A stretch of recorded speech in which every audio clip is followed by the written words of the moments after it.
আজকে আমি আপনাদের কাছে একটা ইউপিএস সার্কিট নিয়ে কথা বলতে এসেছি, যেটা আপনারা ইতিমধ্যে জেনে আছেন সবাই যে এই সার্কিটটা কতটুক প্রয়োজনীয়, কতটুক আমাদের রাউটার ইউপিএসগুলোকে সাপোর্ট দেয়। এটা নিয়ে আমাকে নতুন কিছু বলার কিছু নাই। তারপর বেসিক্যালি আমি আসলে প্রোডাক্টের অ্যাসেম্বলি, এটার সাথে কী লাগবে সব কিছু আমি আসলে তুলে ধরার জন্য এই ভিডিওটা করা মূলত। কারণ আমি ইউটিউবে এই পর্যন্ত এটা ভিডিও খুঁজে আমি ট্রাই করছি যে এটা ব্যবহারটা কীভাবে, আমি এটা পাই নাই। সো আমি নিজে এটার ভিডিওটা করে যাচ্ছি। তো তার জন্য আমাকে যে অ্যাক্সেসরিগুলো অ্যারেঞ্জ করতে হয়েছে, প্রথমত এই ইউপিএস সার্কিটটা, এটা বেসিক্যালি ইনটেক মোড়কে পাওয়া যায়। আমরা আনপ্যাক করে নিচ্ছি শুরুতে।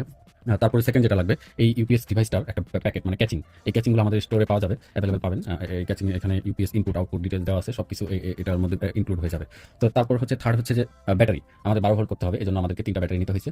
সো যার ব্যাটারি ভোল্টেজ হবে 12 প্লাস। তো এরপরে আসতেছি আমরা এই ব্যাটারিগুলো ইনক্লুড করার জন্য একটা ক্যাচিং, যেটা এই ব্যাটারিগুলো এর ভিতরে সেটআপমেন্ট হবে। এই ব্যাটারির একটা আউটপুট, এটা ওই ব্যাটারি লাইনে ইনক্লুড হবে। এরপর আসতেছে এই ক্যাচিং এর সাথে একটা সুইচের প্রয়োজন পড়বে, যেটা এই যে অন অফ সুইচ, সেই সুইচটা আমরা নিয়ে নিছি।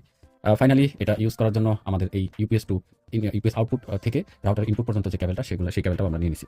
এবং সুইচের জন্য যে একটা কেবলের দরকার, সেই কেবলটাও আমরা এই রাউটার ইউপিএস সার্কিটের ভিতরে পেয়ে গেছি। তো যাই হোক, শুরু করি আমাদের ফিটিং এর কাজ। তো ফার্স্ট আমাকে ক্যাচিংটা হাতে নিতে হচ্ছে, এরপরে এটাকে আমি ফিটিং করে নিচ্ছি।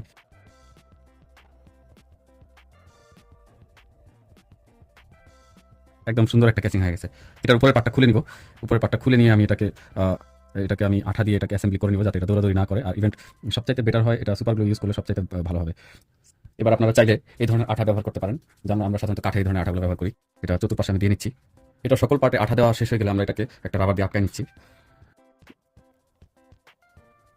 এটাকে মূলত এখন শুকাইতে দেওয়ার জন্য আমি এভাবে সেট আপ করে নিলাম।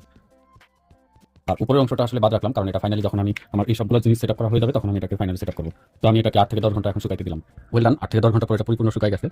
এর মধ্যে আমি এটা 4টা ছিদ্র করে রাখলাম। যেহেতু এই সার্কিটটা 4টা ছিদ্র আছে, 4টা ছিদ্র সঠিকভাবে ফিটিংসের জন্য এই ছিদ্রটা করে নিলাম। আর এদিকে আমি ব্যাটারি কানেকশনটা এভাবে করে নিছি, দেখতে পাচ্ছেন। ব্যাটারি সেট আপ থেকে 8650 মডেলের ব্যাটারি ক্যাচিং এর ব্যাটারিগুলো সেট আপ করছি। ইভেন তার 2টা কেবল আমি এখানে ইনক্লুড করে নিছি। এটা পার্মানেন্ট ভাবে করে নিছি। এখন আমি এই 2টা তার, এটা সুইচের জন্য আমি এটা এখানে যে সুইচটা দেখতে পাচ্ছেন, এই 2টা সুইচ এটা ইনক্লুড হবে, এই 2টা কেবল। তো যাই হোক, এখন আমি এটাকে এর ভিতরে বিল্ট ইন করে নিচ্ছি। এরপর আমি 4টা স্ক্রু লাগাই নিব। এই হচ্ছে আমার 4টা স্ক্রু এখানে রাখা আছে রেডি। তো এই স্ক্রু নাটগুলো আমি এখানে সেট আপ করে নিচ্ছি। ফাইনালি এখানে লাস্ট স্ক্রুটা আমি সেট আপ করে নিচ্ছি। এটা 4টা পায়ার কাজ করতেছে, এটা আসলে খুবই ভালো একটা দিক। এটা একটা পায়ার মতো হয়ে গেছে। তো এই হচ্ছে আমার সেট আপ। এখানে সেট আপটা আমি এর উপরে জাস্ট এটা দিয়ে দিব। দেখেন এখানে সবগুলো পয়েন্টে মিলে গেছে। এখানে এক্সট্রা তেমন আমার কিছু করা লাগে নাই। আর এগুলো এলইডি সিগন্যাল, যখন এটাকে আমি টুইস্ট করে দিচ্ছি, দেখতে পাবেন এটা সবগুলো লাইট এখানে জ্বলতেছে। এটা ঢাকনা দিয়ে বন্ধ করা থাকবে জাস্ট। এখানে ইনপুটের পাওয়ার থাকবে, 12 ভোল্টের ইনপুট চার্জিংয়ের পাওয়ার থাকবে, ব্যাটারিটা অটোমেটিক চার্জ হবে।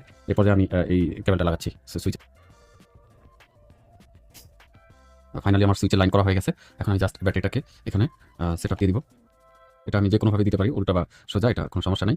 দেখতে পাচ্ছেন, আমি এটাকে জাস্ট এভাবে করে দিই। জাস্ট এটা এভাবে থাকতেছে। তো এরপরে যেটা ফাইনালি দেখতে পাচ্ছেন, আমি এটা জাস্ট ঢাকনাটা লাগাই দিব। আমার এই নাট বোল্টগুলো আসলে দরকার নেই, এটা ভালোভাবে আটকাই গেছে। এখন আমি ফাইনালি এই কাভারটা লাগাই দিচ্ছি। এটা জাস্ট চাপ দিয়ে দিলেই এটা সুন্দরভাবে এটা যাচ্ছে। আপনারা একটা কাজ করতে পারেন, এর ভিতরে গুলো আঠা বা ভিতরে যে এটা ব্যাটারিটা আটকানোর জন্য করতে পারেন। তো এখন আমি ফাইনালি সুইচ অন করতেছি। দেখতে পাচ্ছেন এখানে ফুল চার্জের যে এলইডিগুলো সবগুলো জ্বলছে। আমার 100% মনে হয় চার্জ একটু কম আছে, যে কারণে বাকি ইয়াগুলো সব শো করতেছে। তো আমি এখন চেক করবো এটা 12 ভোল্ট ঠিক মতো আসে কিনা। এই জন্য আমাকে একটা টেস্টিং ভোল্ট মিটার নিতে হইতেছে, আর একটা ব্যাক টু ব্যাক ডিসি কেবল নিতে হচ্ছে। তো আমি এখন এই টেস্টিং ভোল্ট মিটার সাথে আমি এটাকে, যেহেতু আমার এটা অন আছে, আমি এখন এটাকে এখানে পাওয়ার ইন করতে হবে, বিদ্যুতের লাইন যেটা আর কি 12 ভোল্ট। তো আমি এখন একটা করে মেপে দেখতেছি এখানে প্রত্যেকটা ভোল্টেজ ঠিকভাবে পাচ্ছে কিনা। ওয়েল ডান, 12 ভোল্ট ঠিক মতো আসছে। পাশের পোর্ট 12 ভোল্ট ঠিক মতো আসছে। তারপরে 9 ভোল্ট, দারুণ, 9 ভোল্ট পাচ্ছি ঠিক মতো। 5 ভোল্ট ঠিক মতো পাচ্ছি। দশমিকের পরে যে সংখ্যাগুলো, এগুলো ধরা করতে হবে না, আপনারা এটা জানেন। তো এই ছিল আমার এই ইউপিএসটা। আপনাদের কাছে আমার এই প্রজেক্টটা কেমন লাগছে আমাকে জানাবেন, আর এটা কমেন্ট করবেন আমাদের এখানে। সবাই ভালো থাকবেন, রাখবেন। আসসালামু আলাইকুম।